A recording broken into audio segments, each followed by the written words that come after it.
English I can do stupid.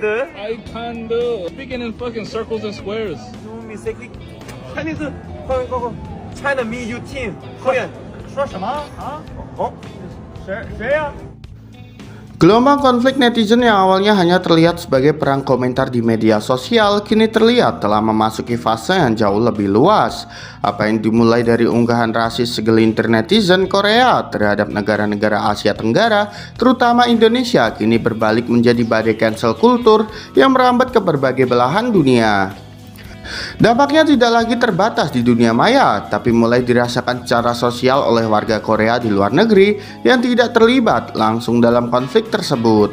Menurut pantauan komunitas daring internasional, baik warga Korea yang tinggal di Amerika Serikat, Eropa hingga negara Asia lainnya mulai merasakan tekanan sosial. Beberapa dari mereka mengaku mendapatkan komentar sinis, dicurigai, bahkan dijauhi di ruang digital hanya karena dianggap mewakili sikap rasis sebagian netizen negaranya. Fenomena ini disebut sebagai bumerang sosial digital, di mana ujaran kebencian yang dilontarkan di satu wilayah justru memicu stigma global terhadap kelompok yang sama. Menariknya, baik netizen internasional menyoroti bagaimana reaksi masyarakat Indonesia justru menjadi katalis besar dalam fenomena ini. Alih-alih membalas dengan kemarahan, netizen Indonesia memilih pendekatan yang tidak biasa. Sarkasme santai, humor tajam, serta fakta-fakta yang membuat pelaku rasisme justru kehilangan posisi moral. Strategi ini dinilai sangat efektif karena membuat narasi rasis kehilangan daya serang, bahkan berubah menjadi bahan ejekan global. Komunitas internasional pun ikut menyoroti perilaku rasis tersebut dan menyerukan cancel kultur terhadap akun-akun pelaku ujaran kebencian. Sejumlah warga Korea di luar negeri akhirnya membuat pernyataan terbuka dan meminta maaf atas perilaku rasis sebagian netizen negaranya. Mereka menegaskan bahwa tidak semua orang Korea memiliki pandangan tersebut dan meminta dunia tidak mengeneralisasi. Namun respon publik global terbilang dingin. Banyak netizen menilai permintaan maaf tersebut datang terlalu lambat dan hanya muncul setelah tekanan global semakin besar.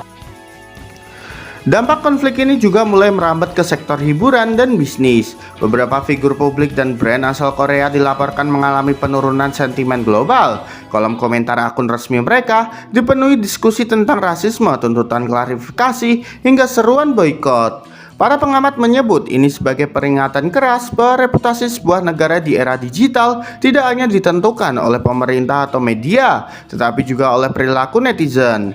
Fenomena ini menjadi contoh nyata bahwa ujaran rasis di era internet tidak lagi bersifat lokal. Sekali viral, dampaknya bisa menyebar ke seluruh dunia, bahkan mempengaruhi warga yang tidak terlibat sama sekali.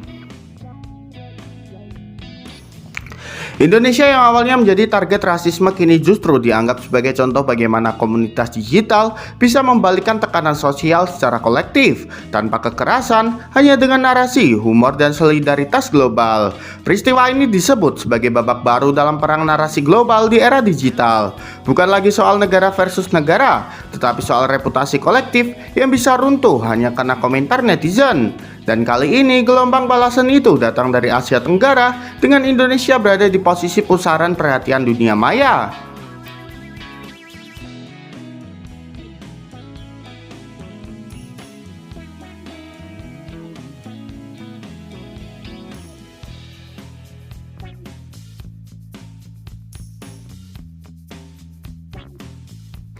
Padahal netizen Indo baru di tahap main-main, tapi Knets udah kapok.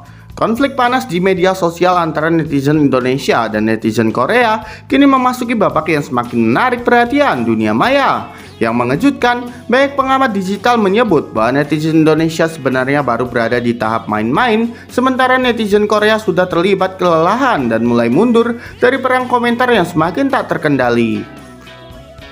Fenomena ini memicu perbincangan luas karena biasanya konflik digital berakhir dengan saling hujat tanpa ujung. Namun kali ini situasinya justru berbalik. Netizen Indonesia justru terlihat santai, penuh humor, dan tidak menunjukkan emosi berlebihan, sementara Knets mulai kehilangan arah dan terlihat panik menghadapi gelombang balasan yang tidak terduga.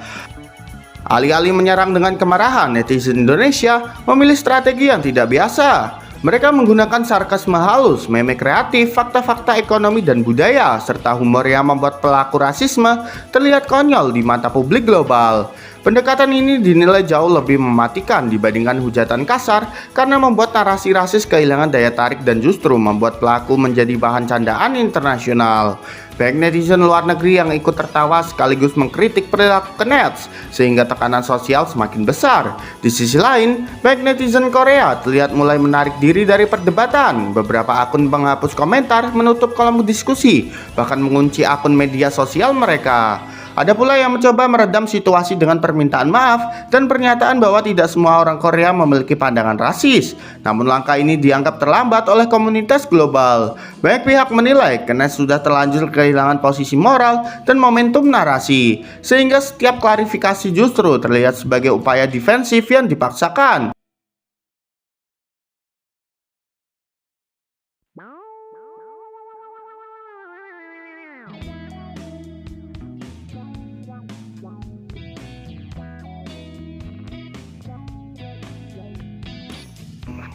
Menariknya, banyak netizen Indonesia justru menganggap situasi ini masih sebatas pemanasan.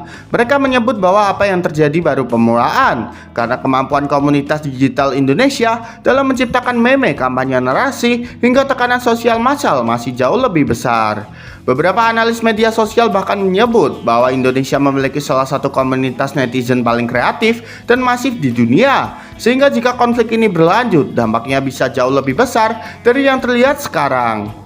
Fenomena ini menunjukkan bahwa perang di era modern tidak selalu terjadi dengan senjata atau ekonomi, tetapi juga melalui narasi, meme, dan opini publik global. Netizen Indonesia dianggap berhasil memainkan perang sebagai aktor utama dalam perang narasi ini dengan pendekatan yang santai tapi efektif.